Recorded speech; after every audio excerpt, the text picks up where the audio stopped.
மனது விண்வெளி விண்வெளி ஏறும். மன்னவா ஒரு கோயில் போய் இந்த மாளிகை எதற்காக?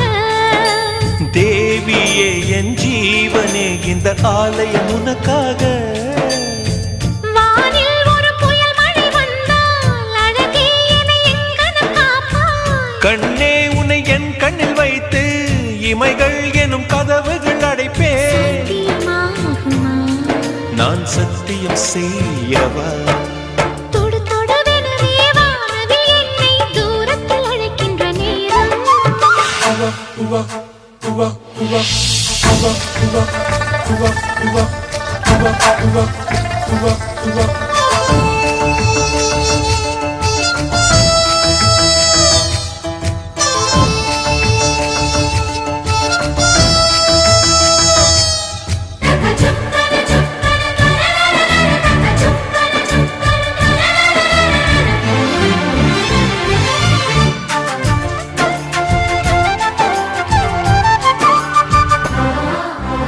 இந்த பூமியே தீர்ந்து போய்விடில் என்னை எங்கு சேர்ப்பாய்? நட்சத்திரங்களை தூசி தட்டினான்